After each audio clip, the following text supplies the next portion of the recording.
Hey to all you out there joining the open source radio show brought to you by Utopian. And this time, as you can see already, Ilana is here. She was there. I don't know when. She just popped up quite early for timing. So for this 10th edition of the Utopian open source radio show, we do not have to miss the pink lady of the open source news for the first half hour. She's already here. So as you can notice, You're still mocking me for being late last time, aren't you? Reminding everybody of all my no, errors. these errors are on tape. You can listen to that. Yeah, but we you don't have have to remind them. We have a growing audience online. I see J.M. Romero, the awesome, Knowledge is the inspiring, Crimson Clad, Oh the no, epic. Crimson is there again. Hey, Crimson. Yes. Dracos is It's gonna be here. a wild show. Yeah, definitely. Dracos was here. I mentioned him, then he got away. But he will be on Oh later no, on. Flugschwein is here. We can't drop any quantum, Yeah, bombs. yeah. Yeah. Flugschwein, Yeah. you're still below 18, no? He's still below 18, so we have to be very careful, at least the Okay. first half. Please, dear audience, I know that you understand that. We have to somehow be supporting our youth and we have to educate them. So please, today, try not to use the F word too much. And also... Too much. Yeah, well, to not use it, I don't know if this works. Then James Romero is here. Knowledges. You already said that. Pablo Mart, Sagoon, Snolla. Yeah, I'm always bumping across that name because SNW. It's okay, he's muted. Oh, yeah, that's It true. doesn't matter, it's muted. Let's ignore him. Yeah, okay, we're ignoring him. And then YK Design and Oops just joined. And there is a point or point or something like that. I don't know what this is. A secret recording service. And we cannot forget our wonderful silent partner in... Oh, yeah, you mean... actually, I'm losing you a bit, dear Ilana. You did not lose. You can't lose me. You can try. No. I personally did not lose you, but there was some slight stuttering in your line. Because as you all know, or you might not know, but you will know soon, dear Ilana moved a bit. Or you already have done everything? I moved on Friday. Ooh. And I still don't have a proper internet connection. So I am dedicating my being awake for this show to my upstairs neighbor whose internet he's letting me use until I get mine installed. So I'm currently living out of boxes. I don't have closets yet. I finally found my pants today. Life is difficult when you move. Since you're not broadcasting video, maybe you don't need pants, But No, I'm actually wearing the dress that I have on in my the I don't know what it's called, the featured image, the banner you have on top of your profile. Well, the image I have there is me riding a dragon wearing this dress. So you can't see it, but that's the dress I'm wearing. Oh, okay. Perfect. But yeah, moving is awful, you guys. I still haven't completely found myself yet. I'm sorry if the connectivity gets choppy. I'm mooching off my neighbor, and I hope he doesn't start torrenting in the middle of the night. Ooh, Côte d'Azur, Flugschwein. Well, you can also join from the Côte d'Azur. I think the French do have internet as well, It's possible if you want to. Nevertheless, I'm super happy to be welcoming you again and live on video. If you're watching this over Twitch or DLive, you can even see my image and this fancy Count von Count shirt that I just found in my wardrobe, which I'm quite proud of because it's a hero of my youth, Okay, I have to have somebody put the link to the Twitch. I don't have it, and I need to see what you're holding up. I have to. No, I'm wearing it even. It's not. Yeah, and I have a beard as well. Yeah, true. Okay, Bucky, you're just teasing. Let's listen, not see.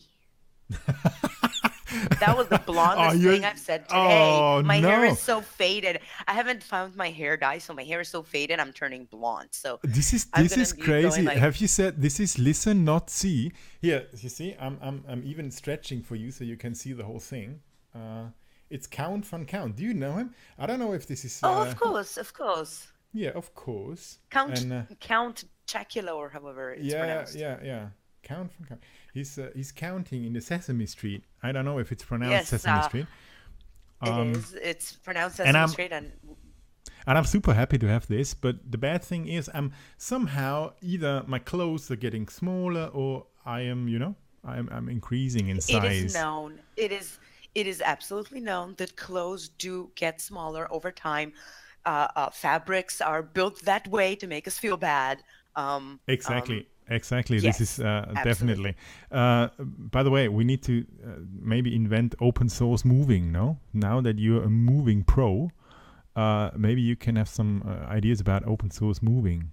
Is this possible? Don't do it. It doesn't work in any way. Not in open source, not in closed source. Just like Okay, I don't know, understood. buy a house, never move. I'm too close to my mic. That's a very bad thing. I shouldn't do this, but I obviously talking with Ilana, I get somehow infuriated or very enthusiastic or whatever. Emotion. Yeah, whatever you want to say. This is I'm getting myself a bit off on the mixer because obviously I'm getting very emotional later on in the show. By the way, talking about this 10th show that we are already having. Which is crazy. I just said this in the prior to the show to Bucky and Ilana, and we definitely it was a super fast ride with you all to this 10th show already. Time just flew by.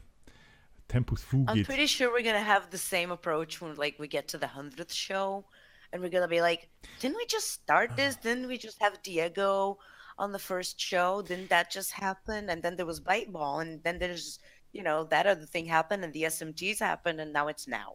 But It's gonna be like, do you know that having our 100th show, we are 2 years older than we have been in the moment that we have started the show? no, absolutely not. Our clothes are just smaller. We're not older. It's the other people around us. Ah, You know, oh, great. one of my significant others, poet, he said a really inspiring thing a while ago. He said that he doesn't age. It's that the number of people who are older gets smaller, and the number of people who are younger gets bigger. Deep, right? Yeah, deep. I need to think about that. But maybe right now Yeah. it's not the right moment to think about that. But have you seen No, have you seen the picture of Bucky? This is I'm amazing. staring at it now and trying to form a response that will not make everybody like the glasses on everybody's tables This is burst from my squealing because it's adorable. yeah, this is crazy. Where have you found that? This is even better than my Count von Count thingy. Well, impressive, Bucky, impressive. Just like always.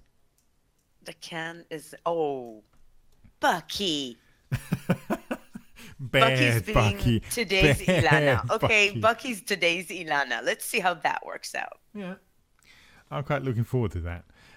So looking forward is the word that brings me to the highlights for this show that we have prepared for you. Well, we're having Jaime in Danger coming on, talking about DTube and a lot of other things, I guess, in the second half of the show, which means in more or less an hour-ish or so. And then we have Dracos coming on in the first half of the show, which is about, I don't know, let's say 15, 20 minutes out. And we're super happy to have them both because both of them are quite important for the Steam blockchain. The one being one of the top 20 witnesses and heavy contributor to open source, and the other being the head of DTube team and the brain behind that. And one of the applications that has really grown famous even beyond the boundaries of the Steam blockchain. So we're super happy to have them both here. And but first, You're forgetting another thing. You're forgetting another thing that we're going to have at some point. Oh yeah, Bucky and his gift, and by gift I mean raffle. Oh yes, we are going to do raffles again because, do we have the new raffle bot? Ron, did this work out, Bucky? Because last week we had some, let's say, minor difficulties with the version of the raffling bot, but nevertheless, even without having it, maybe we will do raffles just like last time, and this is gonna be great. Yeah, actually, you can see my hair is still growing, even though some of it gets always painted or cut off or sent through the world. I don't know. Isn't that why you're growing a beard? So you have more hair to send out to people? Yeah, Ilana, that's exactly why I'm growing a beard. No, I seriously, I don't know why I'm growing a beard, because most likely I'm too lazy to shave. This is. Don't say that. If anybody asks you why you're not shaving, it's because you're saving it up to send to your fans over the radio. Exactly, because I'm doing everything to somehow broaden and share make open source more famous, even sending out my hair through the world. Open source hair. Yeah, more or less. You can fork it, I don't think you want to do that. That's split hairs, and then you have to cut it and get treatments for it. True as well. Let's not get started on hair forking. Yeah, that's true. So we are raffling later on, somewhere around, I don't know, half an hour from now and 1 hour and 10 minutes from now, let's say. Bucky is going to do that, and he's for sure picked fantastic prizes. And I'm super happy that this is running so smoothly in the last. Oh, hi, rivals, you here? I'm super happy that this is running smoothly. And as you all know, as a second segment of this show, we always have Ilana telling you all the news you need to know about open source and what's happening out there, apart from the Steam blockchain. In the open source world. And I just happen to know that she has had arrays with opening tabs in her browser, so the menu is quite filled, I guess. Yeah, I'm gonna have to talk really, really fast and really, really short. So get on with it, my dear. All right. So there's an interesting article on opensource.com about how blockchain will influence open source. Because blockchain technology and open source go hand in hand, and not only because of Utopian, Bitcoin blockchain is open source, the whole concept of blockchain directly connected. So I think that this is an interesting article to read. Tokenomics, which is a phrase that adopted recently when talking about the crypto economy. I think the word tokenomics is a really cool one. So I'm going to drop that link. Go read it later. It's pretty interesting. Next up is an open source camera, which is, I think, pretty interesting. It's a 3D printed open source camera. It's called a Goodman 1. And apparently you can just download the files and have and print a camera anywhere you have a 3D printer. So I think that's pretty cool. You got to be 3D printer, Bucky, or just the access to one?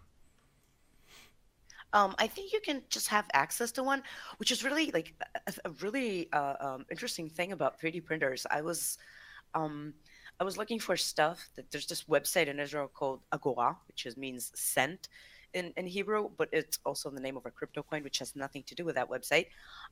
But Agora is this community where people can post things that they're giving away, and other people can just, send them a message and say, I want to come pick this up. And they have everything. Like the closet I got yesterday is from there, and I got another closet from there a couple of days ago. And one of the things that I saw somebody giving away was a 3D printer. And I just kind of sat back and said, we're at that point, we're at that point technologically where people are upgrading their 3D printers and just giving them away. So that's kind of like took me a second to realize we're at that point in history, that point in terms of where technology is today. So I think that's pretty cool. Next up, By the way, can I interfere for 1 second? Because for this 3D printing thingy, I found also a quite interesting article about the an open source bioprinter for 3D printing, which researchers built, and this is quite inexpensive. And I'm pretty sure I'm pretty sure I included it in my digest last week, because it was one of the posts. It was one of the news items I didn't get to, because there's usually stuff I don't get to. Yeah, but this is super important. Well, it's not important, but it's quite interesting, because if you follow the chain of dominoes that falls down going down this road, for sure it's not possible to print out organs yet. No, but you can print out blood vessels. Yeah. Exactly. And that's what they're doing. That's what they're experimenting with. It's actually, I'm going to, since I have it right here in reach, even though it's last week's news, I'm going to... it's the same thing. That was... Whoops. We're doing this thing. We are so... We're doing that. Close, yeah, we're doing that. It's crazy. University of Toronto, Canada. Yes. And the other thing that was kind of... It happened in between, so it happened right when we were having the show, so it kind of got into the digest but didn't get into the show, and I think it's absolutely cool. You can build your own NASA rover, and they have a GitHub repository that lets you build your own Curiosity version of the Curiosity rover, which is, I think, bloody brilliant. And it's been also one of the most active repositories on GitHub in the past week. Oh no, Rivals is back with the feet. Oh, yeah, he is. Big time. We're not talking about that, no. Of course, look at the keyboard. Of course, the keyboard. Yeah, it's the same I got, actually. But it's much more bunt, colorful. It's I don't know. What are you doing with that keyboard? Every key has another color or what? This is making you crazy. It's looking like a rainbow. Disco keyboard, man. Yeah, exactly. But we're not in the 70s, you know? So back to so many things that I wanted to say. Now, I think that my favorite news bit this week is one that is very related to what I'm currently going through. And it's a post about IKEA, who have an open source sofa. It's called Delaktig, which is a weird Swedish name for an IKEA product, and in the new in the new catalog, it's featured, and the idea is that you can take it apart and put it back together however you want, and it's open source. So I'm not sure how it's open source, but it seems really, really interesting that IKEA has a product they call that they define as an open source product. It's like everybody's going open source. Is there anybody around who's not releasing their products in open source? Yeah, but this is quite crazy. I'm trying to somehow find out or imagine what the hell is open source on a sofa. You know what I mean? It's quite... Well, click and find out. Apparently, yeah, this is exactly the clickbait that obviously is going along, you know? Yeah, but apparently the idea is that you can rebuild it, build it, have however you want to construct or deconstruct it, like a Lego thing. Yeah, but being constructible or being deconstructible, and this is Lego, it's not open source, but nevertheless, obviously open source has got some the word, the meaning behind it is somehow a brand name. Exactly. And it's remember the thing with blockchain iced tea? Do you remember that? Yeah, sure. So Blockchain ISD basically said, we'll add the word blockchain to our name and see what happens. And smart big brands are realizing that open source is becoming a buzzword outside the world of software. Last week we had open source housing. Now we have open source couches by IKEA, which is interesting because if they're open source, then any furniture designer should be technically able to redo that if they are indeed open source and it's not just a buzzword. So it'll be interesting to follow up on that to see if they're actually going to allow people to recreate that Delactig with like and sell it. Yeah, the idea is interesting, but I think that they did not that they are going not the whole way. You know, that they are using the kind of attention that comes along with, and the kind of positive vibes that obviously do come along by using the word open source, or back in the day blockchain or whatever .com. Back in the I day, don't know. it's still true. It's still true. There are still a billion companies out there who are going, Yeah, let's make a blockchain. yeah. Let's There's do our something technology. revolutionary. There's our product. Exactly. Let's do something with blockchain. Yeah. yeah. And it always makes me laugh because they always come up with the weirdest ideas. There's like a dozen blockchains for porn out there. And that's just anyway, back to my news before I run out of time for news. Uber launches an open source web framework called Fusion.js. That's kind of really short and to the point. Hungry for some open source blockchain gluten-free potato chips. I think that essentially food has always been open source because you can make whatever changes you want to a recipe and make the food your own, and then fork a recipe. I've done that many times. I have forked many recipes because yeah, sure, yeah. Food is open source, man. Food has always been open source. It's the original open source. So let's go quickly back to, this is an article that I would love to talk more about, but and there's also like a whole video attached, but I think it's a good weekend read about how Google decides what to open source, which of its technologies to open to the public. So I think it's a really interesting post to read in your free time, and definitely not something that I can afford to start talking about. One of the main issues that are spoken a lot about on the Steam blockchain is the issue of bots. On Steam, it's mostly, upvote bots, downvote bots, or whatever. When it comes to fake content or fake clicks or malware or stuff like that on Twitter, researchers created an open source tool that is meant to detect whether a user on Twitter is an actual user or a bot. Now, there was something similar with Steam Plus, if I recall correctly, where they had a feature that let you know if if a user was more likely to be a bot, spammer, or actual human. It's not really working anymore because it doesn't receive any more it doesn't receive any more user input, user feedback for some reason. But I think that maybe perhaps whoever is really good at forking things and that aren't just yummy food could possibly see if this open source tool can be created, can be adjusted for the Steam blockchain. Rondon says, I'm open source. I carried a 4-door closet. Do you want to talk about sores? I am one big open sore. That's what I am. Everything hurts. So back to not complaining.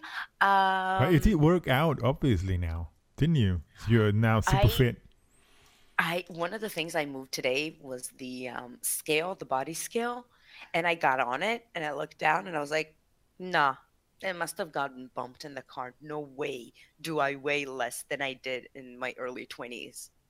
Oh, you see? I am so skinny right now. That's you should move more, no? This is good. No, This is good for your no, health and never your again. overall fitness. I'm staying in this chair forever, and you not could moving. you could also check your steps with ActiveFit and get paid by it. Do Because you know why I don't install ActiveFit? You want to know the no, truth? yeah, please, because obviously it's Because open I'm source. embarrassed at how little I actually move. Oh, really? You could maybe glue this to your cat's tail or so, and then she just simply is Are you cheating it. telling me how to cheat? Are you No, telling me no, how to I'm, cheat I'm, at I'm ActiveFit? just I'm making gonna up my tag. mind I'm gonna about it. tag. Hang on. I'm gonna tag the project owner and see if they have some Well, kind of do you? anti-cat detection. Yeah, Bucky tagged him as well. They need to install some kind of algorithm urgently. Do you need to install urgently because you just gave people an idea. Oh, really? I Um, did. Oh no! This hell no! How could I have done this? I'm now yes, I'm now you just gave embarrassed. people the idea on how to cheat their ActiveFit, and I blamed you. Um, I'm embarrassed. I don't know how this could have cloning. happened. Oh my God. This is disturbing. It's not open source, but it's disturbing. It's about cloning your pets.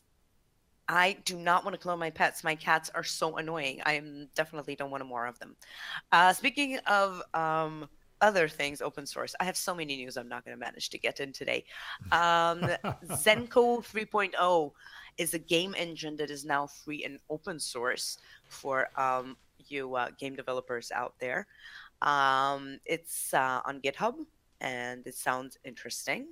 And there's quite a bit of involvement in the project on GitHub because I occasionally take a look at the most active repositories on GitHub because there's usually something interesting in there. And this was like one of the projects that popped up. So Yeah, very cool. only one of your cats plays fetch? Yeah, cats. Yeah, a lot of them. You have how many? Two, 3. three, That's, even. yeah. Um, Dart is apparently a programming language that is being heavily developed by Google, and there's now a reboot for it, Dart 2.0, and it's also available on GitHub and attracted quite a bit of attention. Free Code Camp. Oh Everybody yeah, knows Free that's Code true. Camp. That's true. Everybody knows Free Code Camp. However, it does bring me to an interesting article that, well, first of all, there's this, which I see your free code camp, and I raise you this post from linux.com about free resources and in open source learning and certification. And I have so many links. There was one that I really, really wanted to find, and now it's gone. There was one about how programmers in minority countries can really get ahead because there's a lot of there's a lot of access to free resources to learn open source and become part of the open source community, and there's also enough places where you can make money with it, and not just Utopian. Well, So but Utopian is also one place where you can get support. I don't want to say hi Yitneth, by the way. I don't know if this is pronounced correctly, but if you can program or if you can do other amazing stuff around software like translating, doing cool graphics, I don't know, doing cool audio sequences, whatever, you're you're quite right with Utopian because we have a lot of things, a lot of projects that need help. And we are somehow the hub where everything comes together, the people that can do things and the projects that need to things to be done. So it's not the only place where you can use your skills and find interesting tasks to accomplish, but it's at least one. And there is the link from Bucky, the always helpful Bucky. about how to join Utopian. By the way, joining Utopian, I'm just taking this as a lead into the Utopian content, Ilana, if you don't mind. I actually don't have that prepared, but since Yeah, but I do, and you can help. Just since like always. I just don't want to take away from the time of our first guest, so we can No. definitely do the You're Utopian. definitely right, but the Utopian content is also quite not. Well, let's not say overly important, but we are going ahead, and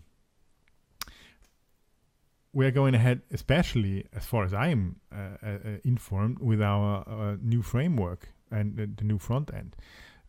So, do you happen to be one of the beta testers around?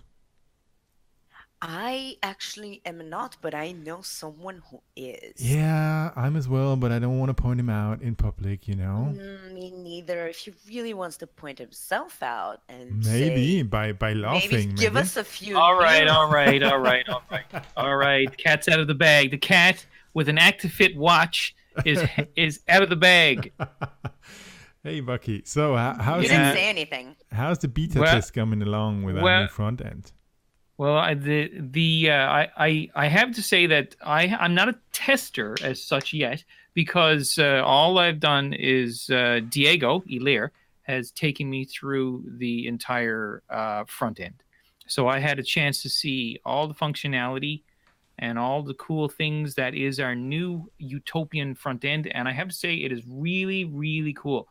It's very slick. It's very tidy. A lot of functionality. It's going to be really great for project owners and for contributors who want to contribute content to projects. So I'm really excited about it. It's going to be really exciting to see when it rolls out. So, and I have to say, it's well worth the wait. So, and it's going to be, as far as I'm understood what Diego said to me, it's in Vue.js, as far as I know. So we are also going a different way of the JavaScripting. And yeah, I didn't see it up to now, so I'm super jealous as well, knowledge is. But obviously, you know, Bucky plays in a different league, you know. We're just the guys carrying the water, but Bucky, you know, he's walking on it. So yeah. Yeah, I like that. I like that. I'm gonna adopt the line. I'm not walking on it, I'm floating in it. I'm gonna do some nude photography like Ilana and do some floating. Yeah. On it. Yeah, that's it. You should. No. You should. But what will happen in the future very soon, hopefully, you know, within the matter of weeks, I guess. We will have some video footage that will let people see how it's going to look, and gives people some tastes of what it's going to look like. So, but again, I have to say it's really, really exciting, and I think that I think it's well worth the wait, because the system we had back in the day, many moons ago, it was held together. It did what it needed to do, but now it's really exciting. I'm very excited about what it has to offer. So yeah, look forward to it. Yeah, definitely, because we are all, I think, looking forward to it. It's going to improve the way that we are working together, making it smoother and yeah, more transparent what's happening. And I think that's really the way to go, especially in open source. Not only, but especially in open source communities. So therefore, I wanted to ask these questions. And even though I haven't even seen pictures, you know, this is now really some kind of secrecy around it. You know, when it's done, it's done. I'm definitely looking forward to it. On the other hand side, like always, like every week, we had Utopian Top of the Pops, top contributions that have been rated by our community managers. I'm just going to post a link now. I've leveled up. Thanks a lot, Tatsumaki. And as you can see, we still had this week, it's from the 2nd to the 8th of August. We have 246 posts and rewarded 193 of them through an upvote. And we supported it with almost 6,000 SDUs. As you can see, this is the top picks of each category. I think that we do not have a top pick by you again, Ilana, do we? You're the one that I'm always picking on, I know, but there is no top pick of visibility category. Was there even a contribution in visibility, or are you now not talking to me any longer? You're not talking to me any longer. Well, as you all know, Ilana... The cat has her tongue. The cat has her tongue. Ilana is the community manager of visibility, one of our categories that sadly is not used or not that much used as it should have been, because or that it should have, because visibility and marketing is something where most of our open source projects could really improve from an overall perspective. There is the most improvements can be done in this part, because normally from a coding perspective, things are quite well and the idea is cool and everything's cool, but then it comes to marketing and everyone says, including me by the way, every marketer is a strange guy and they are always wanting strange things, and I don't want to go down that road. I just want to have... It's not strange. Yeah. Oh, there you are. I just thought I'm continuing. Sorry, I'm continuing talking about marketing, and sooner or later you will show up. My earphones were giving me hell. They must have got smushed in a move. But visibility is not just about marketing and selling your software. No. Visibility is also about getting the developers that you need. It's also about growing your team. It's also about getting more contributors from outside the blockchain that might have certain skills that you're not necessarily finding on Utopian yet. So visibility can do a lot more than just, help. No, I definitely agree. But the other thing is, there are really some cool ideas out there. And they are, it's done in open source and everything's cool and really cool teams going along. And with the right marketing and with the right actions taken at the right time, those things could really go to the moon. But I don't know, 9 out of 10 do bad things or are just waiting until somebody stumbles over it and says, hey, this is a cool software and I need to, so I really think that this is the part of open source. Yes, Bucky, you always can say something. If I want to add something here, Ilana's Dark Cave of Marketing category is very exciting and certainly underutilized. There are a lot of great places for people to contribute in Utopian that you probably don't know of. I know last night in the What Are You At radio show, I was speaking to people about coming and maybe contributing something to Utopian. And some people were saying, I can't contribute to Utopian. I can't put anything. I'm not a programmer. But programming development is only one. It's only one of the, 10 categories we have? I'm not sure how many categories we have, but that's only one. We have writing, we have blogging, we have bug finding, video tutorials, of course, which is my category. And we have tutorials. We have all kinds of things. So if you're a writer... And translations and really a lot of things. Graphics. Yeah. So but you see, I do 100% agree to you that even we, for ourselves, are not reaching a thorough throughput of this information that you can contribute to Utopian and not being a developer. You don't need to be a developer. This is if you are, it's cool, and if you're not, it's cool as well, because there are a lot of things where you can really make a difference for open source projects. Yeah, and it's like Didic says, it's 13 categories where you can do a lot of cool stuff without having to program one single line of code. And yeah, so.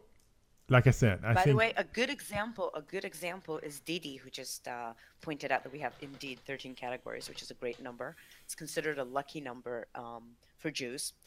And Didi doesn't code. He's never coded. As far as I know, he's like, he taught me most of what I know about writing and content editing. And he's not a coder, and I do have some sort of history with code. I can read code, but Didi doesn't, and he has been amazing this past week while I was moving and helping me with the both the content for Utopian and my category that is slightly bombed right now, and we're yeah, Didi said could not code to save my life, exactly, and he's been a great help to Utopian, specifically to me and to my category. So yeah, that's absolutely possible. Yeah. Yeah, so all of you, whoever thought I do want to contribute, but I am no developer, not a problem. Just get into contact with any one of us, like Didi, like Ilana, like Bucky, like myself, and we can for sure help you if there are questions. And there are even some task requests out there that can be done. So there is really not a problem, and most or a lot of projects are searching for help, and not only in the coding area. So yeah, thanks a lot for having this short Utopian moment in this show. But this is quite I important for actually us. have another one. Yeah, I then have go another on. one. The best way to find tasks and to get, you know, your regular dosage of what am I doing for open source today is to just follow utopian.tasks, because and that is, by the way, where you can find that task request, Bucky. um, if you're bored and you want to contribute to open source, just start there. Yeah, exactly. Because we are more and more developing into going into that direction of having task requests from project owners, from the guys that do need this help, directly to you, the guys that obviously, or the girls that can do this.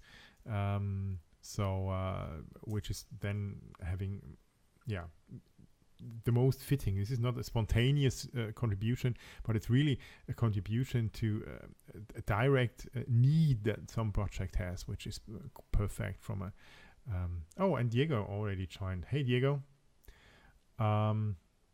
He said he can't listen, Yeah, but he can chat. was for 1 second. I was 1 second too early with Hey Diego. Yeah, so you got one additional thing, Ilana, or was that it already? That was the one. Okay. So we are going now away from the direct utopian topics to our first guest, which is Dracos. Dracos is one of our team's top 20 witnesses. I think he's on place 19 or 20 right now. Let me lie, I didn't look it up. Hey Dracos, how are you doing? I'm good, thank you. How are you? Oh, well, I can complain, but I won't, because obviously this is not a psychic show about complaining about weather, because it's quite hot over here in Central Europe. But it's hot and humid here. It's been like that for over a month now. Oh, really? I live in the Middle East. Let's not. Yeah, we're just not going down that weather road. But you have air conditioning, Ilana, which obviously I'm not having, because I don't know, Germany is quite advanced from a technical point of view, but air conditioning is somehow not. I don't know. Maybe it's not appropriate. It's not built in the houses normally. My air conditioners at the new apartment were all serviced before we moved in, and they now believe they are industrial freezers. It is wonderful. Oh yeah, that's quite I'm cool. sitting here and I'm actually wearing clothes, you guys. Ah. Yeah. Don't say rain, that. That's wonderful. Don't say that. I think that at least half of the audience is only here because you're saying a lot of things like, "Hey, you know, I'm sitting here naked" and things like that. Don't say that. From the very beginning, I described the dress I'm wearing. I did. Oh yeah, you did. Find a perfect image of it. Yeah, you did. That's true. Just don't listen. You know, you guys think about something different when Ilana says disturbing things like that. Now I'm all distracted because she sent me her nude photo, and yeah, now I'm thinking about it.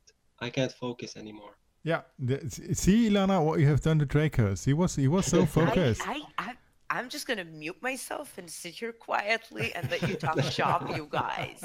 Where's that picture? I need to look at it again. Oh dear God.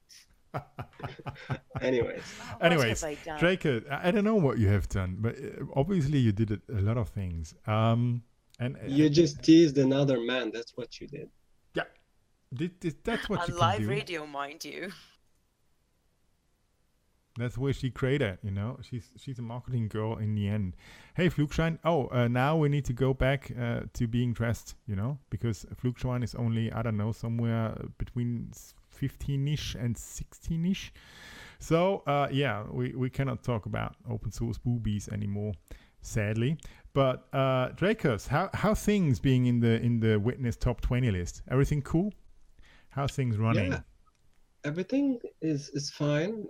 Yesterday they released a new patch for the blockchain code. Uh, I'm happy to say that I was the first one who implemented it. Well Yeah, done. I'm always on the front line when it comes to witnessing because I take it very seriously. And whenever there is updates or security patches, I'm among the first people to mobilize and update my things. So everything is updated. I think half of the witnesses have updated so far. It's gonna be done. I think maybe within the next 24 hours or so. But as far as I remember, I don't have numbers now in my head, but I think it's around 100 and I don't know, 2, 3, 4, 5 active witnesses, no? There's around 130. Oh, okay. But those at past the 100th rank are very very small witnesses. Okay. So they Understood. So yeah, thanks a lot for being that fast, because obviously you witnesses are having a great deal by keeping the blockchain smoothly running, because obviously you are super important for the whole universe that we have been talking about. And thanks a lot to this. Who did not, by the way, vote for Dracos right now can really or should really think about doing it. One of the 30 votes that you have for your witnesses is for sure not wrongly cast into the direction of Dracos. Yeah, even though that we all, as being only small, or at least myself as being only a holder of a very small steam power, does maybe not make that much difference. On the other hand side, it's kind of yeah, we should support the ones that are really working hard to keep the Steam blockchain running, and you are for sure one of the ones that is doing very hard on this. But we're not only talking about your witness career that you did. By the way, when did you start? Have you been around since the beginning, or when did you start being a witness? About 1 month after I started on Steemit. So I've been witnessing since July 2017. Okay. And always have been in the tops, or is there some up and down going along? I don't know. I'm not into that witness business, you know. It was a gradual climb. It wasn't easy. You know, you have to work hard. You have to be dedicated. It just took time. I mean, it took over a year, and now I'm the top 20. Yeah, perfect. And even a lot of the other top 20 witnesses, it took them months before getting to where they are right now. So yeah, it's work, it's hard work and dedication. Utopian is actually number 22 right now. Oh, really? Yeah, that's nice. Not bad. So we have had a climb as well. On the other hand side, like I said, this is really work. This is not only getting a server and putting it into some corner of your house and connecting it to the power source. It's a lot of more dedication needed to be up and running a Steam Witness. So we can only thank them a lot that are really doing this job well, and you're definitely one of them. But this is not the only thing that you are doing. You're also very, very connected to the open source world, and you're obviously, I looked up your GitHub account, and you have contributed to, I don't know, 34 projects.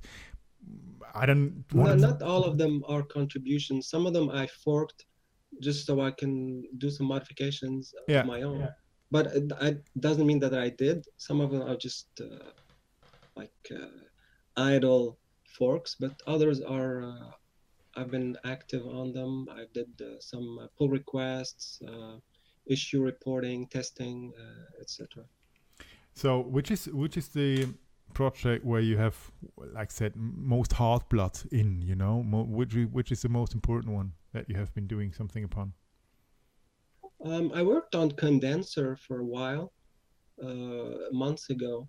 I did many pull requests, and some of them were accepted. The recent one that I worked on was SBDS, which is a database, blockchain database. Um, and that too, I worked on it. I did the pull request to fix some bugs in it months ago, but they weren't implemented at that time. And since then, they completely modified the code. I mean, the pull request doesn't work anymore because Yeah. they changed the code so dramatically. And now, unfortunately, it doesn't even run anymore. I don't know what they broke, but it Yeah. just doesn't work. Yeah, I had to, SBDS is really a pain in the ass, by the way. And therefore, yeah, I saw you fork the code of the Henne about the blockchain parser as well, which is basically doing the same thing. yeah, exactly. And I think it does it a little bit better. And also, I like it because it's written in PHP. It's something that I understand better than Python, which is what SBDS is written. And even with his code, I did a pull request to enable saving the raw transactions into the blockchain. And he accepted it, but he removed it and he re-edited it, but it's still broken. So he has to really use my full pull requests to make things work. So we're just gonna pull him up, you know, because I worked with him for quite a long time, and he's quite a professional programmer. But on the other hand side, he was on vacations as well.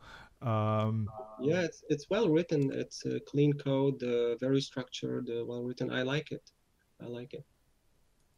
Yeah, and it's really working because I have actually one of these. Have it running on one of my servers. It's really cool. It's not everything in, and therefore, Shakers, you absolutely did the right thing by adding this feature of having the transactions. Yeah, because it could be useful, if you want to do other tables and they require the raw transactions. Yeah. And the problem is that it doesn't save them by default because to save space, and that's understandable because just the raw table takes around 450 gigabytes just for that table. Yeah. This is mostly It's done huge. maybe for saving space because the raw transactions is quite big. That's true. Oh, and Mark has joined as well. And talking about full nodes. Yeah, full nodes is really something that where we are quite short of, and you're not happening to have one running, no, Drakus?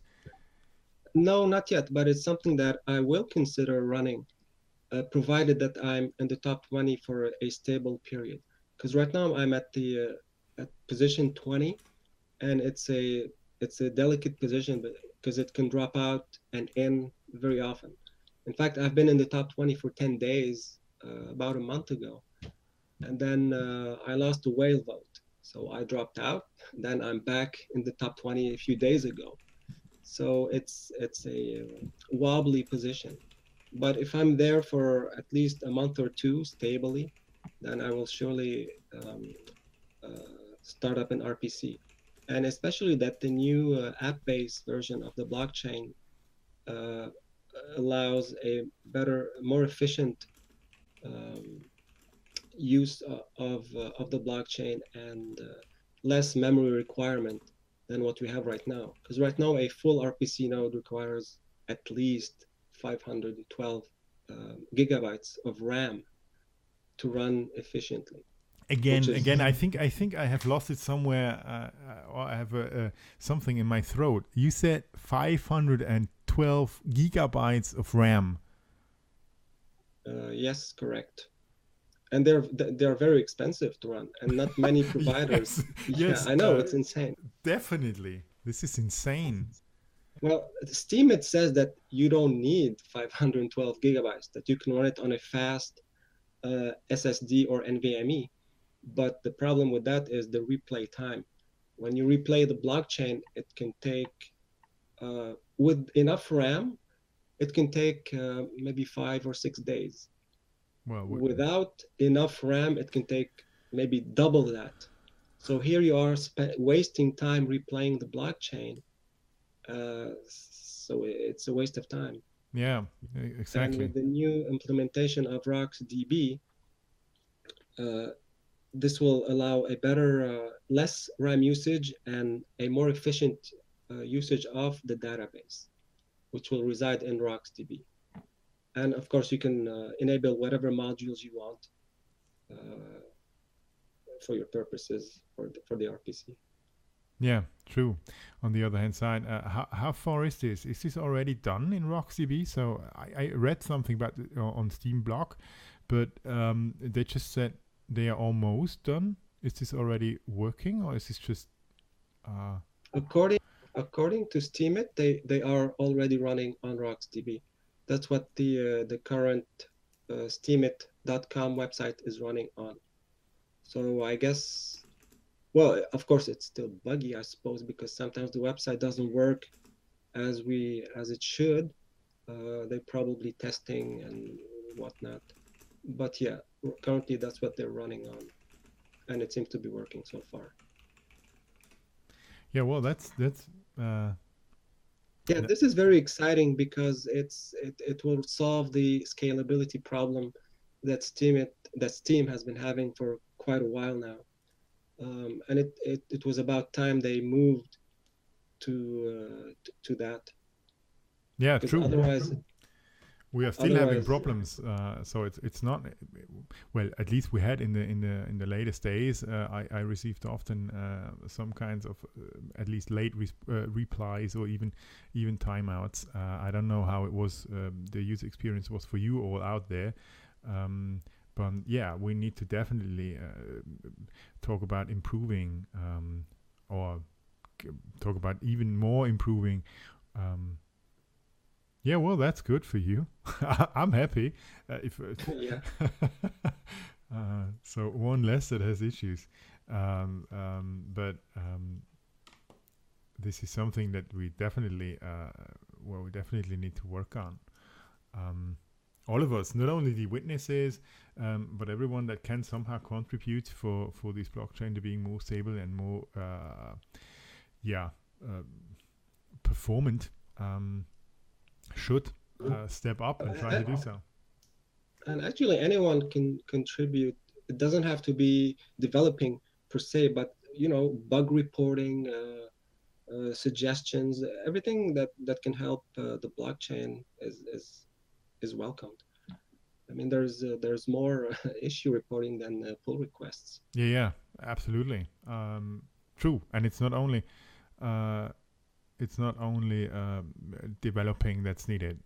Just like Utopian in general, we have, like I said, 13 categories. Not only the development one, but also like ideas, like bugs, like I don't know what. And the same thing is true for the blockchain of Steam, which needs the same things. Clear and understandable bug reports and maybe suggestions even. So what did Diego do? Did I miss something? Diego, did you dump your phone? He cannot listen.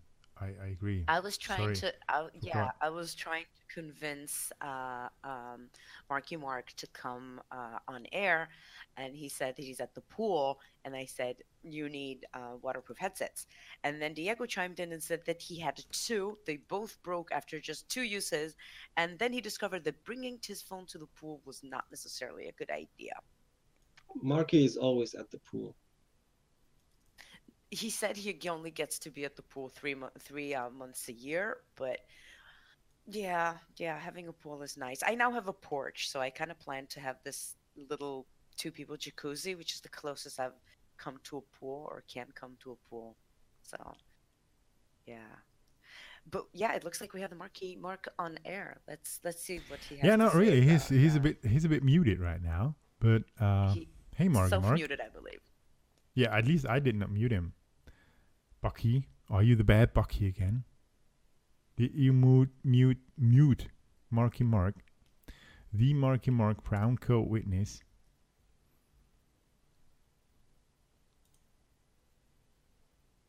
No, he's muted on my end.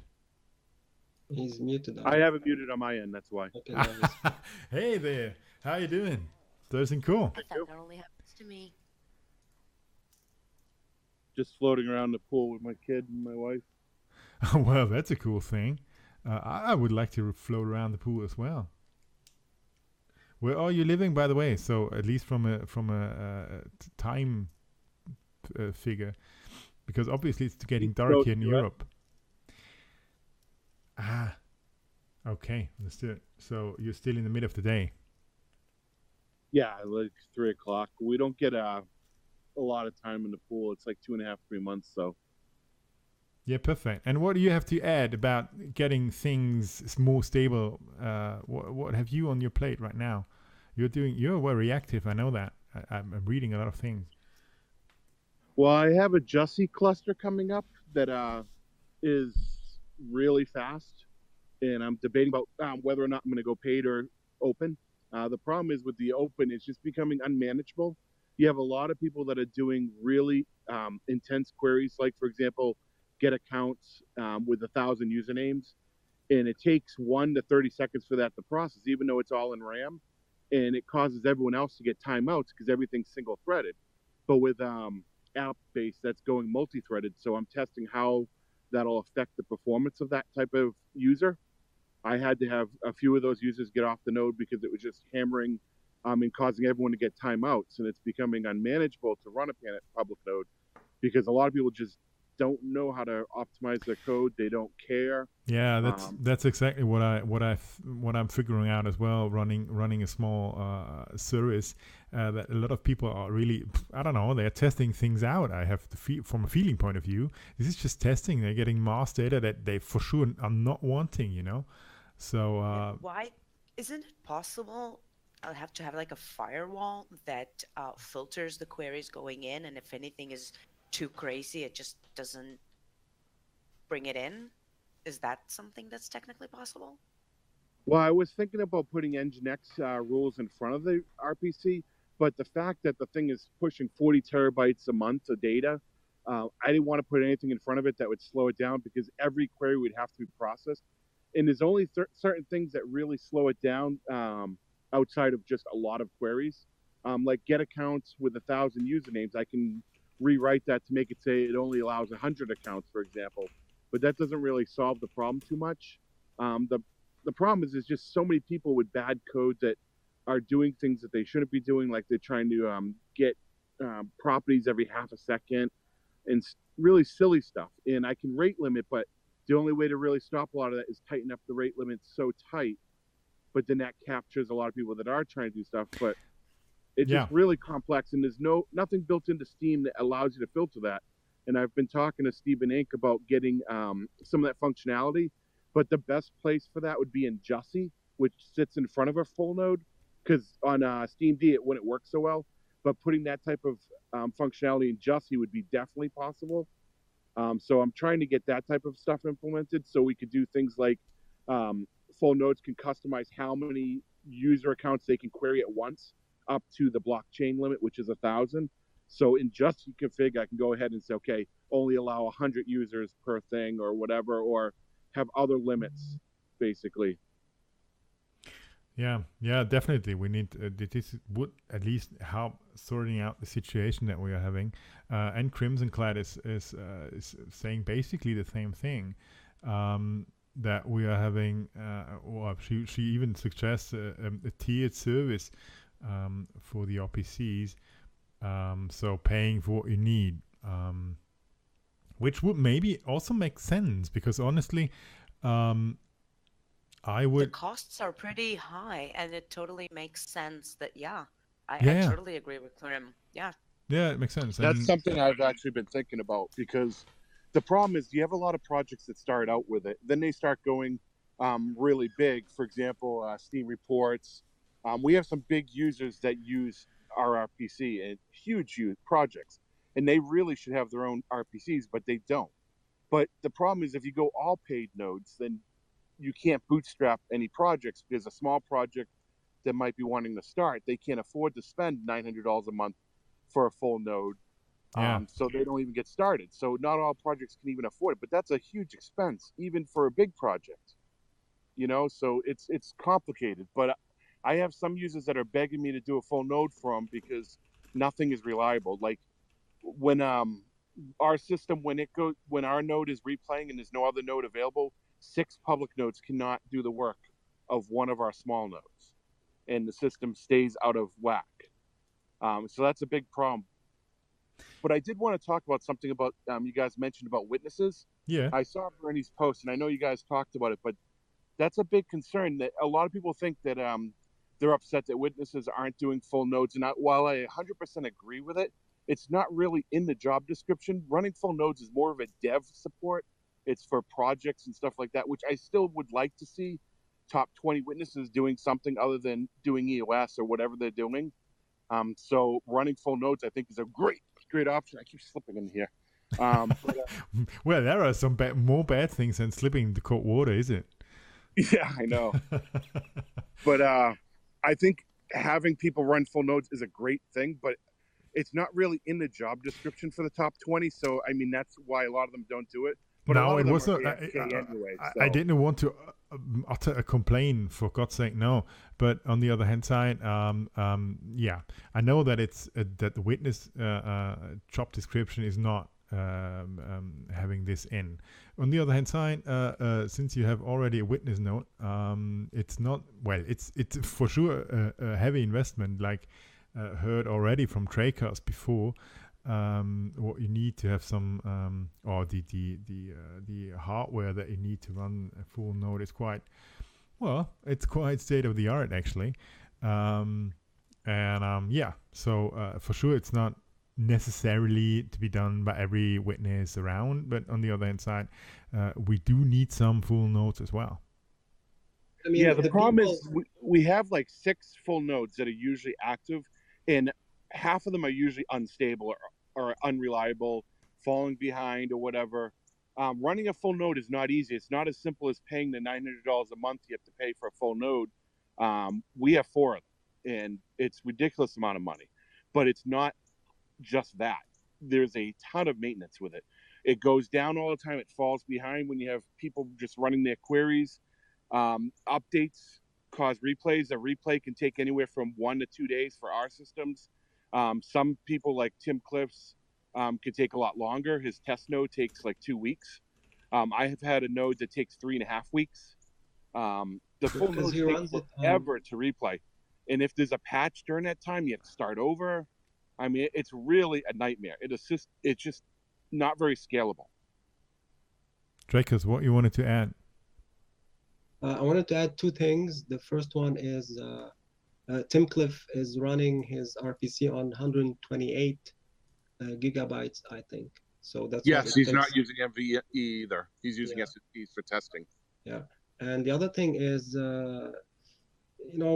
I hear people complaining that the top 20 they're not running RPCs, and some of these complainers are whales themselves.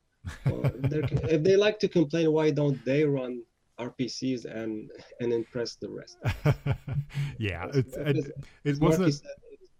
it's a very high maintenance thing to run an RPC, and it's expensive. It's not easy. No, so they just talk about it like it's like some compulsory task for the top 20 to do, but it's not. It's really optional. Absolutely. And you for sure, it's not only the amount of money that you're investing. Being a computer scientist myself, investing $900 is not going to make the deal. This is going to have the hardware that you need, but then you have to invest, I don't know how many hours, days, weeks, and months to get this thing up and running and to keep it up and running. But it's also not just the investment. So let's say you're spending $900 per month, and when your replay takes a week to do, that's a week of wasted time. Yeah. So that's 1/4 of 900 that is wasted money, because you're not producing anything. The service is not up because it's just replaying and replaying. which is really problematic.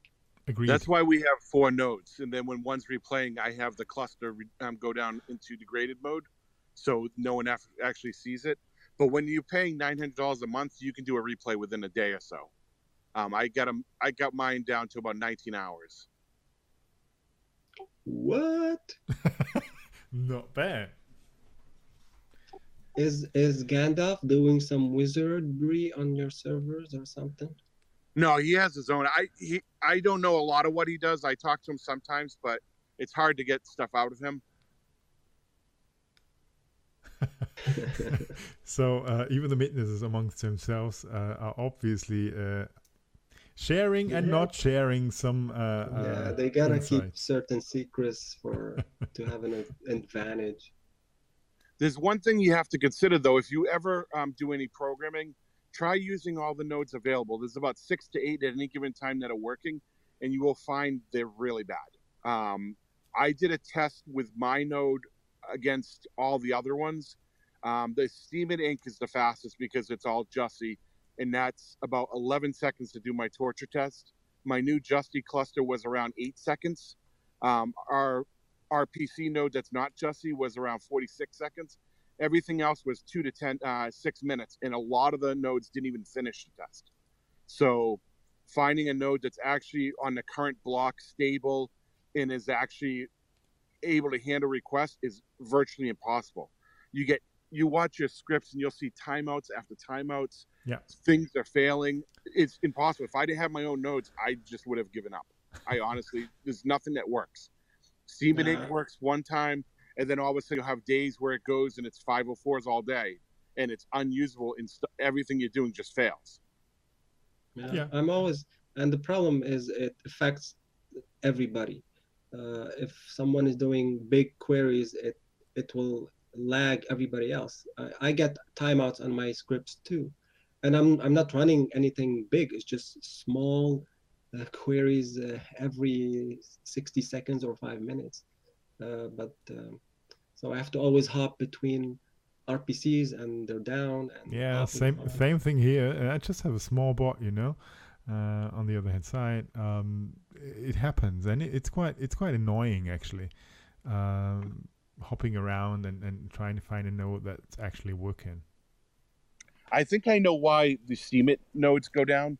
They have a large cluster of Jussie nodes, and they don't keep them up. They spin them up and down. And from what I've seen, Jussie has a lot of issues where it crashes and causes 504s and timeouts. And so I think what's happening is a lot of the nodes just fail over at certain times and eventually spin down. So a lot of these things are related to Jussie and not related to full nodes. So I don't know. Yeah. That's what I've been seeing. Yeah, that's true. And anyways, I didn't want to get too technical, but thanks a lot, Marky Mark, for being around and even while you're floating in the pool, trying to get some information into our heads and clearing up a bit of the situation what you are currently working on. And thanks, and this was not even planned, so this was super spontaneous, and I'd like to thank you a lot for having the time to be around, and Dracos, for you as well, for having the time to share with you what you have been doing in the last year that you have been on the blockchain for the blockchain while being a witness, and now even one of the top 20 witnesses. Congratulations from our side. Thank you. And hope that you are going to be around in the top 20 for much longer, because as you might know out there, audience, being in the top 20 witness makes sure that your income stream, let's put it like this, is much more clear and more calculatable and higher than being outside the top 20, because you have one block every 63 seconds if you're in the top 20, and the one of those blocks, the 21 block, or the 21th block, is then done by one of the backup witnesses that is behind, starting from place 21 onwards. So being in the top 20 is quite important. At least this is what I got, being a bit far away from the witness business. No, Dracos? This is more or less correct. Yeah, correct. So let's hope that you're around for a much longer time, because obviously you were super motivated to keep this blockchain running. So if ArcPython, just is written in Python. Yeah, okay, understood. So because you're motivated to keep the blockchain running, up and running, which is super important. If you have 1 vote free or 2 votes free and you did not vote for Trakers or Marky Mark yet, oh, by the way, Utopian witness as well. We do have a witness service as well, placed on place 22, like Ilana just said, I don't know, 10 minutes ago. She unmuted herself. And we also hope to be running a node soon with the help of Halo. And I think that Marky wanted to mention another thing. He said that he wanted to mention one other thing. Yeah, go on.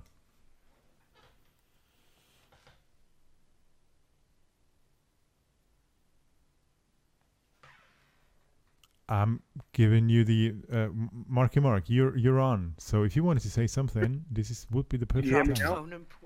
Can you hear me now? Yes, absolutely. Yes. Okay, so with app-based, they introduced RocksDB, which basically takes stuff out of RAM and puts it on disk.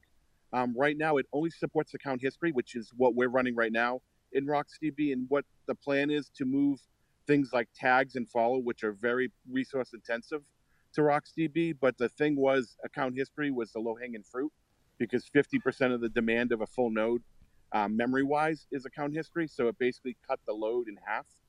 So that's why that was done. And in the future, a lot more is going to be supported by that. It's just a matter of time.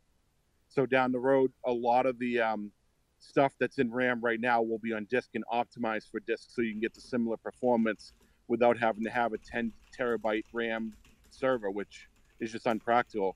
At 512 gigs of RAM, we're already at the point where 99% of providers cannot supply that solution. 1 terabyte, there's like 2 providers I know of that can even come near that. And now you're talking thousands of dollars a month for one node. So they have to get this RocksDB working for other services so it doesn't keep going out of control. Yeah. But the account history was the low-hanging fruit that they could do. That was the first thing to work on to make the biggest difference, and then everything is going to go that direction. Yeah, definitely. I can't wait to see that happening, because this really would improve a lot of the current issues that we are having. And just for the record, we're past the 500 gigabyte RAM usage.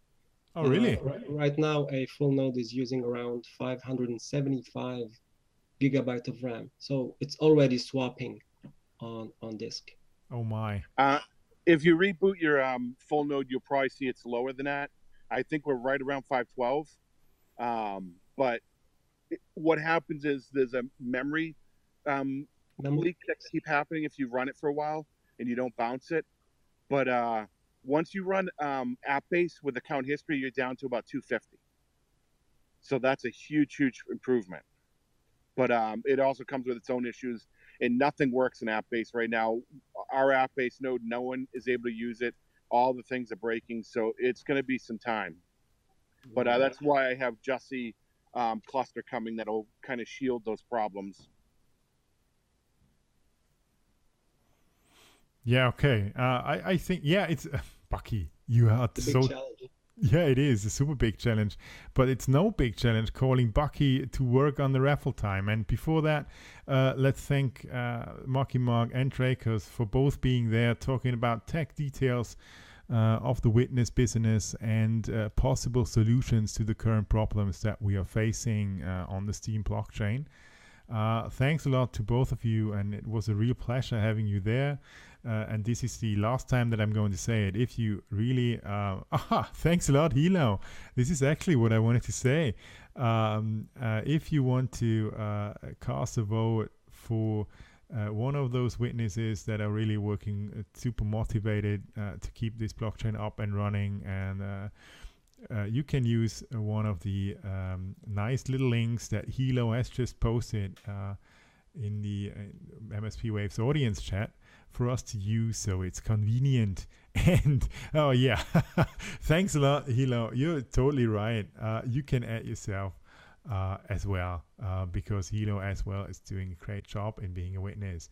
Thanks a lot, Marky Mark. for helping us out of your own pool, and thanks a lot, Rakers, that you have been around. It was a pleasure. And now, warning, I swear, if you guys start politics, Dracos has been warned by the whale bot. Woohoo! Obviously, Trump is a word that you cannot use in MSP Waves audience. Thanks for being around, Marky Mark. And now, raffle, go on with it. Hello. Yeah, I also want to thank you guys for coming on. That was a fantastic discussion, and we have a great crowd here. We have it's so good to see many people and so many people engage in the conversation. So thank you very much. And Krim, thank you for all of your input too. That was really great. Thanks for adding to the discussion. I'm going to move along quickly because we have Hyman Danger here as well. That's going to be coming on after the bot, the raffle bot. And so Victor's wonderful raffle bot is going to raffle off a video game. This is from Humble Bundle. You made it. You made it. I'm so super excited you made it. Bucky Dirtle Humble Bundle. Bucky Dirtle. I did it. Come on. Oi. So what you need to do is you have to type in text. Once I post this, you have 2 minutes to type in the text. But what you need to type in is what swimming activity, what thing do you want the Marky Mark to do? Belly flopper, front stroke, front crawl, I don't know, swan backbreaker. Dive. You need to type something in. So there we go. So now you have 2 minutes to type it in. I'm going to get out of the way so you can get Hyman Danger in. Yeah, very good. So we can do this live on air. What do you want Marky Mark to do? And hello, Hyman Danger. You're already live on air, even not muted. So just hello. Hello. Oh, nice. You moved me. Thank you. Hi. How you doing? Is everything cool? Yeah, I was wondering what to say for the raffle about the Marky Mark. What do I want to do? A really good question. A backbreaker, maybe. Do you, Marky Mark? I don't know. Does he have something where he can jump into the water? You know, something like. Is he going to be forced to do it? Very good question. Yes. So this is a clear no, but yeah, well, because forcing some people to do things is a bit crazy because normally they like to me to cut my hair and send it throughout the world, or me to dye my hair blue or something like that. Be a whale. A mermaid tail and splash around. Oh, Claiborne, this is cute. It can just be a whale in the pool. Has Crimson entered the thing? Because then I'm not even trying. No, she's not. She's really holding herself back.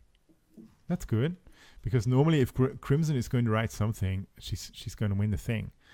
We had a test run and Crimson, I don't know, out of 20 raffles she won 21, I think. This is now. She charmed the bot. Yeah. This is kind of charming the bot. She's cast a spell and then the bot simply doing whatever Crim wants. Oh, now 0.2 minutes left for the raffle. Who is going to win? Who is going to win the Humble Bundle? I really do have problems as well, Bucky. It's not only you. Didi. Oh, Didi! Didi is the winner. Yeah, Didi. What game does he get? I don't know. It was a Limbo Rumble Humble Bundle thing. What is in there? Limbo? Is this now a stick that you can hold out in front of yourself and then limbo below it or something like that? Ooh. It's a captivating puzzle platformer. A modern classic. That's quite cool. You got the ignore me roll. Oh no, Krim, you shouldn't do that. Yeah, great game. That's looking quite cool. Have fun with it, Didi. And applause from my side. And now, yeah, exactly.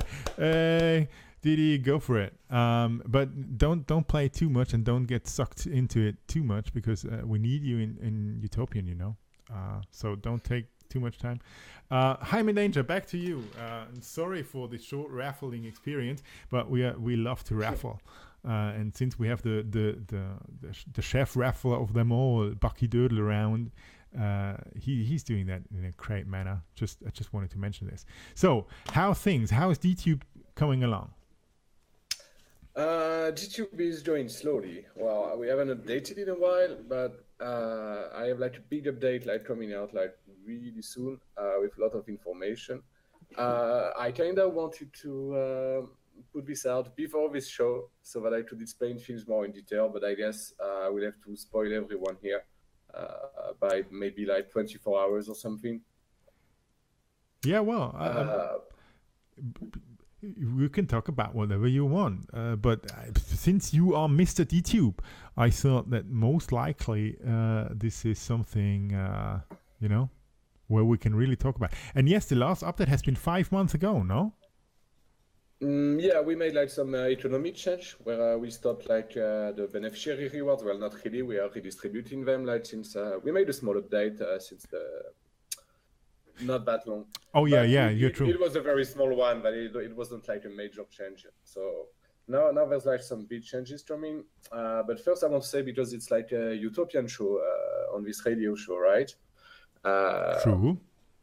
That DTube has been like fully open source for like more than a month now. Like the last thing that wasn't open source, I've put it on GitHub like maybe like a month ago. Woohoo! So it means that the whole open source community can check it out. I'm gonna put the link here. If some people have like some stars to put, it's always nice. Oh yes, you get mine in, well, not now maybe because it's distracting me and then I'm lost and then everybody's just, but because it was available before, but only the minified version, so it was kind of a cheat. It wasn't really open source because you cannot really work as a developer from the minified version, right? Join the VIPO. We want you in the whitelist. I want the entire visibility category all over, advertising YouTube everywhere. Well, I'd love to have more people doing pull requests. I've already had a few random people who've done it, like some people for Utopian, some people, they didn't even know what was Utopian, so I told them. But yeah, I think we can get a lot of contributors. I've made sure the code is easy to run and everything is easy to get started as a developer. So if anyone here wants to try it out, just try it out. Go on the GitHub, clone it, follow the steps to install as a developer, and then you can start working on it. It's just JavaScript. It should be easy to understand. Is it normal JavaScript, or is it like, I don't know, Vue.js or? Yeah, it uses Meteor.js, but it's like it's not a very big learning curve. If you know JavaScript, if you've already worked with Angular or something else, you're gonna get the end of it pretty quickly, I think. Hilo's already fucking. And I definitely can only agree, since Diego is saying it. I just want to re-sign it. DTube open source. It's super great news. We are super happy that that you worked it out. I know that there have been discussions quite long, and you wanted to do it, but it's work, and we are really happy. I kind of not wanted more people to do video on the Steam blockchain, but it happened anyway. So why not open sourcing it now, right? Yeah, sure, totally.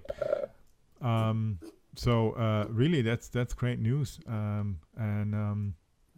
Well, if some people are cloning from the GitHub, this is like the master branch, which isn't like released yet. There's like a staging version for the new version for the 0.8. So you can try it out here right now. It's kind of in testing, in staging. Okay. So this is the new 0.8 version. Yeah, this is the new version with like new features in it. So I don't know if I can talk about that here, but it's going to be in my post, which I'm going to post later today or tomorrow. But it includes a bunch of things. I wish I would make like smaller updates all the time. There's a watch later, and there's live streams. That was before. Yeah, but live stream is new. Yeah. Basically, new version. So you're going to be able to live stream. I've seen that this show is on DLive. Well, you're going to be able to do it on DTube as well if you want to live stream now. Perfect. It works a bit differently from the way DLive does it. in the way that to get your streaming key, you need to make a new operation on the blockchain. Well, I invite you to try it out. Just try to get a key, but the key is binding to your Steam account. You don't need to necessarily make a post on the blockchain to start streaming on YouTube. Cool. I'm just looking at it, and it's looking quite cool. And having this live stream option is for sure a feature that makes sense. There's no one live streaming yet because it's brand new. It's not out yet. Yeah, sure. But yeah, there's a bunch of if you check it out, if you're logged in on YouTube on the new version which I sent, you should be able to see notifications as well, which let you know basically you're going to have notifications when somebody replies to you, or somebody sends you some money, or somebody subscribes to you, all these kind of things, which have been in Steemit for a long time, but have disappeared for like a year now. True, they have disappeared for, I don't know. Then they were in shortly, and then they were out completely and gone and never talked about it. So but it was just little pop-ups. It was just little pop-ups on Steemit. It wasn't really convenient. No, that's true. So the way we're doing it is a bit the same way as Buzzy. I don't know if you've checked out the notifications of Buzzy, but the way we're doing it is very similar. No, I didn't check out how Busy is doing it currently, but yeah, having something like a working and decent programmed notification around is very cool, because I actually have written a bot that is doing this for me. That is a Discord bot, and if someone mentions me or does some action, then this bot is casting a notification to me, which really should be integrated into somewhere, and you now integrating into DTube is making definitely sense.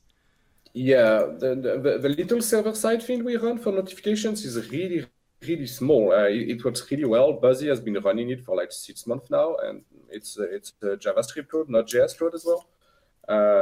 I don't know why witnesses don't run this type of things, because if they want to provide service at little cost, it's an easy thing to do. Many applications would like to have like notifications things, and the RPC nodes they don't allow you to get like a notification system, something that sends you like only alerts about yourself. Sure, you can just watch the blogs, right? Every 3 seconds, and some developers do that. They just like fetch the new blog every 3 seconds in their application. But you've been talking about that earlier with some witnesses, and that's true. Some developers do that, and that's terrible. That's super terrible. This is the worst thing you can do. But yeah, it's easy, you know. It's really easy. Running a small notification server like that, which basically just connects on a WebSocket, asks users for their username. Maybe you ask them to encode something so that you're sure that it's them sending it. And then you send them back notifications only for when blogs like have something that concerns them, instead of sending them all the blogs every time. Then it's much more elegant and it works much better. So I'm pretty sure this is going to work well in the new version. It's been tested on Buzzy for a long time. Yeah, that's true. Why inventing the wheel 2 times if there is already something up and running quite well? So definitely. Yeah, and open source. Yeah, definitely agree. So who is that Jaime? Yeah, there's another thing I'd like to talk about. Go on. It's probably going to be unexpected, but it's in the new version of DTube as well. I'm going to introduce something which is really important for me, which is not in any other Steam app yet, which is like Steam private messaging. Basically, you're going to be able to privately message with your Steam identity into other Steam identities without needing to have a Steam chat account, or without needing to have a Discord account. So you're using, let's say, the encryption method that already is existing, and are running a chatbot on it, or a chat service? No, it's not using the blockchain. I'm not writing the messages in the blockchain. Okay. I'm using another technology which is called GAN. I don't know if you know about it. It's like a decentralized database. It's like a graph database. No, and actually, it just works. I don't know about that, but that's quite cool. So you will be able to chat then, not You using will the be able blockchain. to chat, yeah, not using the blockchain. It creates like another network between all the users of DTube. Basically, every logged-in users which use the default feature are going to be interconnected into maintaining a database of all the messages together.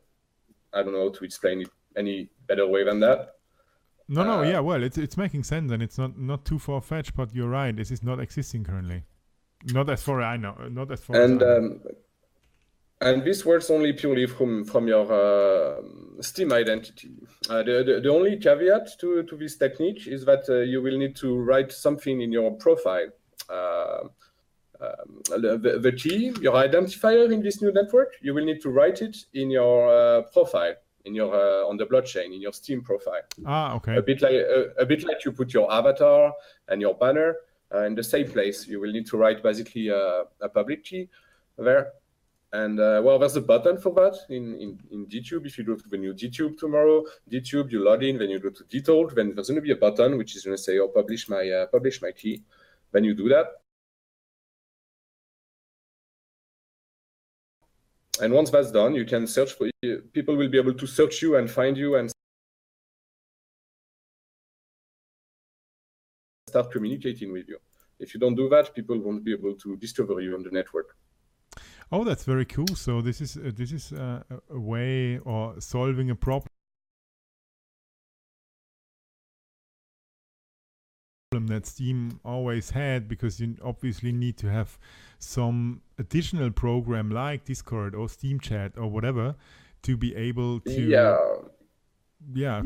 to network, to do There's been tons of solutions that people have taken, but like using Discord for me is not really a good solution. Some people have tried like on-chain solutions, right? Like Mangosteam. Oh, I don't know if you remember Mangosteam. Yeah, true. But that was an on-chain solution, and it wasn't scalable. It was like creating a lot of issues. And then there's like another solution which works with transfers, but basically you need to send a bit of money every time you send a message. And also people can know you're basically speaking with someone else, because you can see who sends money to whom with like an encrypted message. So you know who is speaking with who. In the way we've done it in DTube here, it's not possible to know who is speaking with who unless you're able to decrypt the whole thing. Yeah, which is obviously doing this on-chain is obviously not making sense.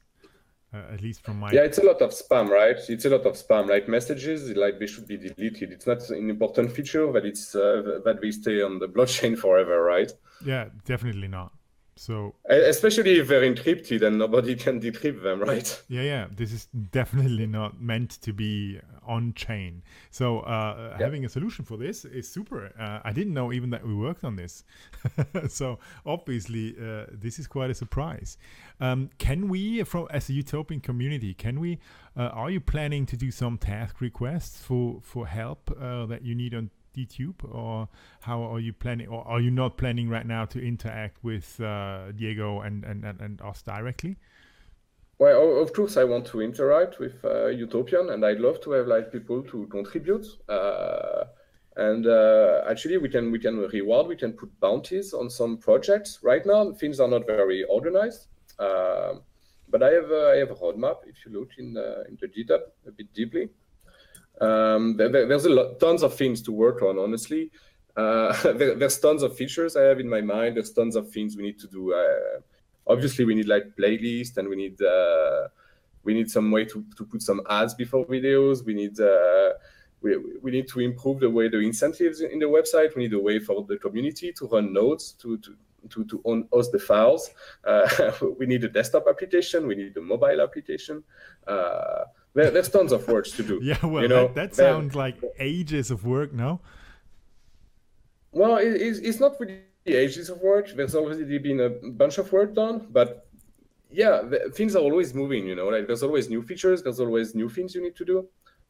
We always need to adapt.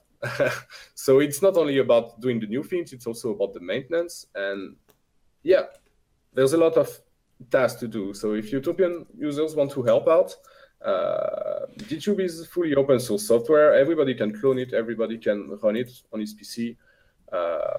Yeah, super happy. I'm super excited that this is now fully open source and that we have the possibility to really see, test, and help and improve and whatever.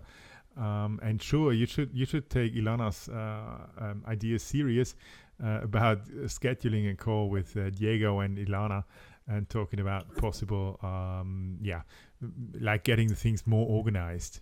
So that we are not just having spontaneous contributions, but having real contributions that make sense, just like you described all the things that can be done just 2 minutes ago. Yeah. I had a talk with Diego actually yesterday, and he definitely talked to me about the Vipo thing and all that. So I think it's gonna get done, to be honest.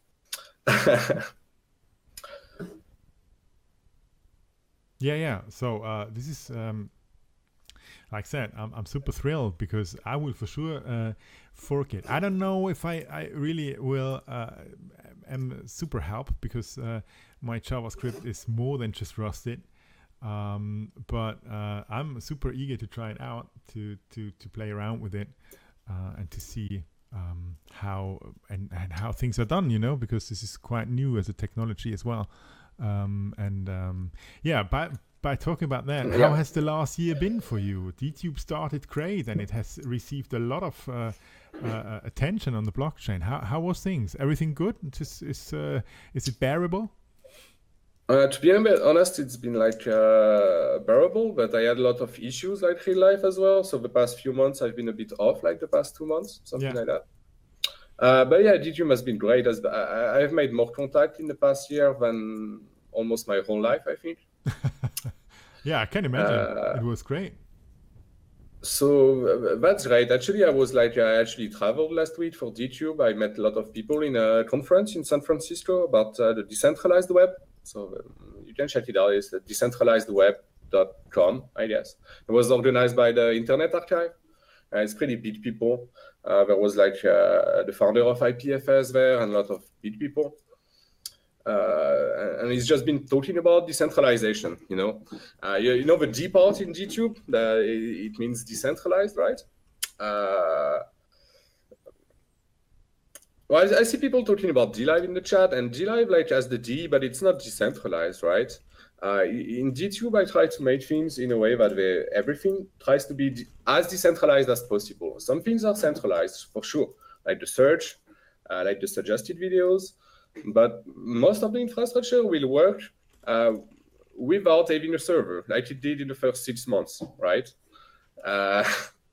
Yeah, sure. So I went to this conference. DLive wasn't there, and Steemit wasn't there either. Even if I think Steemit should have been there. I know there's concerns with decentralization in Steemit, like with the full nodes and the fact that basically if it's only the Steemit node holding everything. But I think decentralization, it's really important. There's a lot of people raising criticism about DTube and about Steam in general, in the way the votes go, Yeah, sure. This is a very old topic, and but honestly, this it's kind of true, when you centralize the power and the nodes and all that, and only a few people can start doing what they want, the bots that they want that work reliably, then it's not the same, right? So the few people you had earlier who say they are happy to have their own node, they're kind of cheaters in my way. Yeah. DTube is just an UI. We shouldn't run our own node, right? I'm just eating on the Steemit node. If there were more available public nodes, I would eat on them. But as they said, none of them is reliable. Yeah, that's true. Sadly, on the other hand side, like I said, the IPFS that you're using behind it, this is kind of really decentralized. This D is almost as catchy right now as open source we discussed about before, or as, I don't know, the term blockchain that has been used, I don't know, in a lot of things that are definitely not blockchain things. Yeah. You know what I mean? It's everything has to be There's a big difference between blockchain and decentralized, right? It's totally different things. A blockchain is typically decentralized, but you can make a lot of decentralized things which don't run on a blockchain. So basically, one is the subset of the other. Yeah, definitely. So, like I said, this is everybody wants to be D right now. D furniture, like Bucky is saying right now, or D something. It's like this is the gist of the moment. But on the other hand, Yeah, I think I started a trend, but I just copied, the D app, like everybody say like D app, so I call it D tube because it's a tube. yeah, Video platform is like a tube, so it's D tube. When more people copied, and now it's a trend. But it's Yeah. okay. It's a good trend. Yeah. As long as people know what the D means, right? I've been seeing people saying like some gross things about the D, but yeah. Yeah, sure. You don't know, and then you get asked, and then you invent something like, I don't know, Discord tube, whatever tube. Dreamy. Yeah, Dreamy tube. Dreamy tube. Yeah, Draco's tube even. Yeah. I'm really happy about that trend that you started with or that you at least partly started with taking those D thing, and right now there is D porn and D whatever D, but yeah, let's see how this is going. D tube, T tube, yeah, D bomb tube, whatever. So how long? You said you are going to post this in today, tomorrow, something like that, the new update? Yeah, today or tomorrow. I wish it was out today, but I had a few things that I wanted to add. Actually, there was like a few bugs which I fixed, but it's gonna be posted like tomorrow or later today. I'm not sure yet. So please upvote when it gets out. It Yes, helps. sure. We are happy to upvote it, and we are even more happy that you're now that this out now, well, has been for months already, open source, and that we can play around with it and see how things are done, and how we can get it together with you maybe to the next level. This is really, really super exciting. And thanks a lot for all the hard work that you already have put into this. Already, No problem. on the one hand side, being the brain and the developer, on the other hand side, I heard that you have also spent hours of watching things, being able then to somehow vote. No, I'm not the one watching all the videos. Thank God. I would have been crazy by now. Yeah, for sure you would have been. But anyways, I'm now imagining the chicken from Robot Chicken, the one with all the screens, being forced to watch all the screens and the credits. Yeah, exactly. That's what I'm kind of imagining right now. Yeah, I don't know about that. I do some watching sessions sometimes, but I think like the content is really bad. I think that's state of the Steam system. We inherit that from the Steam system, but the content isn't particularly very good or viral. Yeah. So live stream your curation. It's going to be like response videos on YouTube when you have response videos to all sorts of silly shit. So do that. Do a viewing session where you're curating and at the same time looking at things and go, oh my God, what's that? Yeah, well, we have multiple curators doing the thing, so maybe they can live stream themselves when they're doing it. I guess that's a good idea. It would be like response videos on YouTube. I would love it. It would be a lot more interesting to watch, I think. Oh yeah, that's true. Like that's a good idea. I'll talk to them about that. Yeah, good idea. Yeah, thanks a lot for being around, Jaime Danger. Something you wanted to say that we forgot to mention, because now would be the time. Not really. Please check out the repository. Please check it out if you're a developer. That's my main concern. If there's developers in here listening to me, just try it out and look how it works. Try to play a bit with it. Maybe you will learn one thing or two, and it's going to help you in the future. Oh yeah, definitely. So I will try it out, and I will see how you did it, because I'm really interested in the technology behind, or in the way that this is accomplished. And on the other hand side, I'm sure that there are a lot of people listening now on DLive, Twitch, or in Discord, or into the recording of the show, that do have the abilities to get this into their brain much faster than I, because my JavaScript is quite rusted, and but there are a lot of JavaScript developers out there that are for sure able to do that. So please get into touch, check it out on GitHub, and give Hyman Danger a star, because star me up or star him up is quite important. It's fun. Yeah, thanks a lot. So you got a witness as well. So should I make some advertisement for your witness? No. I don't have a witness. If you want to proxy witness for me, that's probably the smartest thing you can do, because I only vote for real people who do real good stuff for the blockchain. I don't circle jerk around. Just vote me as witness proxy. This way you don't need to think about it anymore.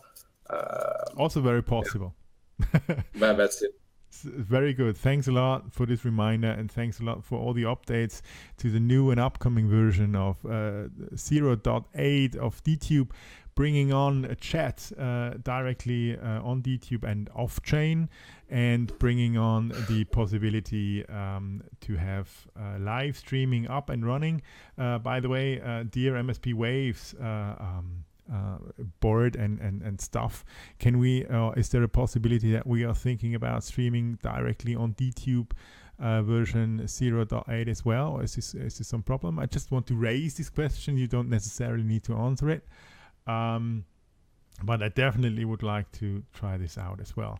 Bucky, my dear friend Bucky, we do have a second raffle and it's 10 minutes to go. Yes, and I want to personally thank once again, just like Dracos and the Marky Mark, I want to thank Hyman Danger for coming on. I really appreciate you taking your time out of your schedule.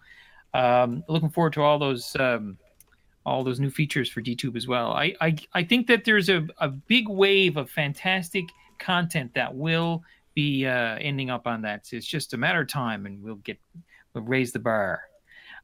So we have a raffle. We have another video game raffle. This is a game that we actually raffled last week as well, and so this is another one.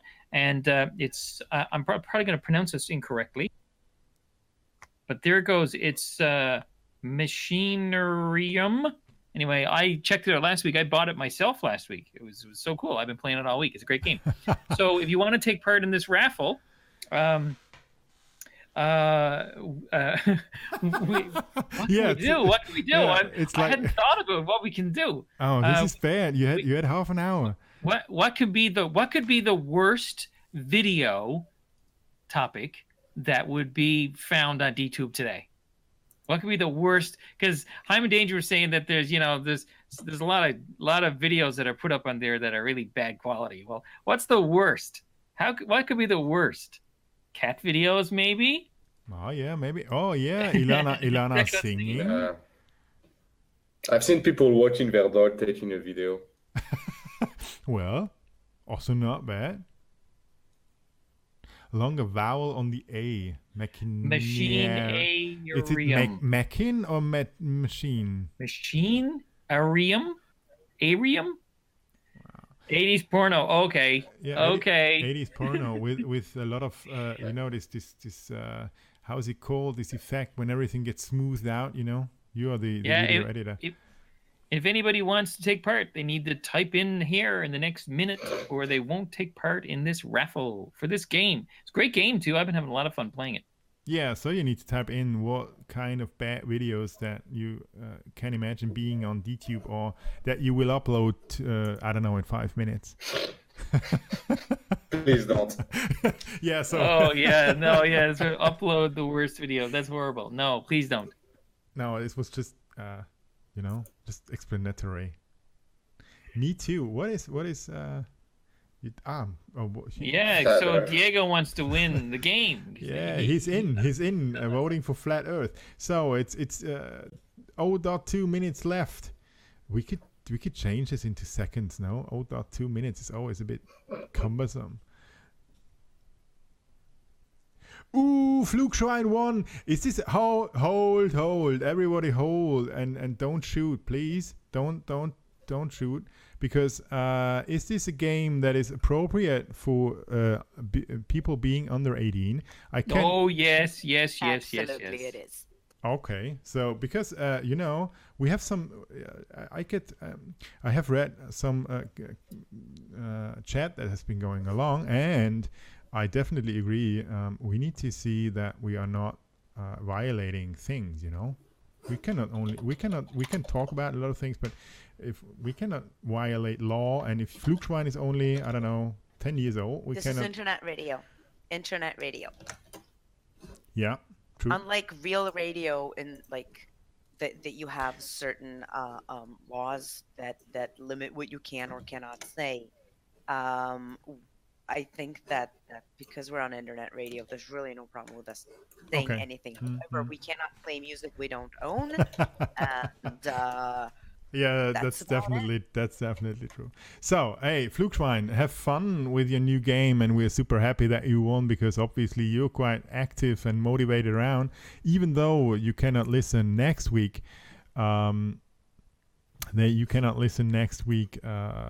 To our show because you're in Nice in southern France somewhere. Well, there are no laws for internet radio, that's true, but if we are giving Flugschwein a game that's only for adults, rated R or A, or however you're doing this in the US, we are having above 18, and we know that he's not, then obviously we are violating something. And since I'm German, I do not like to violate too much things. This was just I had to make this bad joke. So Flugschwein, have fun with it, and don't get sucked up too much in it, because we need your contribution on the blockchain as well. You're doing a lot of cool things around. We run a lawless show. Ooh. I thought that the lawless people come down south and not up north, Bucky, like you do. Is Newfoundland lawless, basically? Yes, and I'm the mayor. Okay, so the king. You're the king. Basically, the king of Newfoundland. So if you want to get into Newfoundland, you obviously have to ask Bucky for permission, and maybe he does grant it in his own way, or maybe not. By the way, Bucky, I saw a great picture of you with your in the announcement to the show. What are you at? I don't know if I pronounced this correctly now, but if you want to see Bucky really in his kingy, the kingiest way Bucky can look like, you should try check out his last announcement from Doghouse. I think it was to the What Are You At show that Bucky's doing here on MSP Waves as well, because he's looking amazing. Let's put it like this. It's not just a bit amazing, it's really amazing. So we raffled two things. We have had two great guests into our show with Dracos, and even Marky Mark that spontaneously came around the corner and said, if I can help, I can talk about some things as well. And with Hyman Danger talking about DTube and all the upcoming things, and making public that we are now having DTube open source completely. Which is super cool, because we can for sure try out and play around with the code a lot, and maybe even help making things better. It was an amazing show for me. Ilana, how was it for you? Is everything cool down there? The internet worked out great so far? Surprisingly enough, yes. I had no glitches, and I had a really great time. Thank you. And we had some really interesting planned guests and surprise guests. So it's been really awesome, and don't forget to tune in next week and listen. If you're listening to the show on recording, you should probably already have my news digest up on my blog, and if you don't, then wait around for a day or two, and it'll be there with extra news that I haven't had time to include. Perfect. Thanks a lot, Ilana, and thanks a lot for being around and helping a lot with the show as well. Bucky and all the stuff of MSP Waves, like Ron, like Globo that has been doing the sound checks prior to the show, and all the other stuff that are keeping everything smooth and working well. This is really a great opportunity to be here on the MSP Waves with the Utopian Open Source Radio Show. And I would like to thank all of you guys around on DTube, Twitch. No, not yet on DTube. I'm very sorry. Soon on DTube, I hope. On DLive, Twitch, and in Discord, for being around and having so much fun in the chat. It was really, you did great. And next time, maybe we can even get someone of you directly onto us like Marky Mark has done, to talk with us about open source, about his or her ideas, where this all can be going to. We would really like to have this up and running. Thanks a lot, everyone that has been around, and see you next week, Wednesdays, 6 p.m. UTC. Thank you. Bye-bye.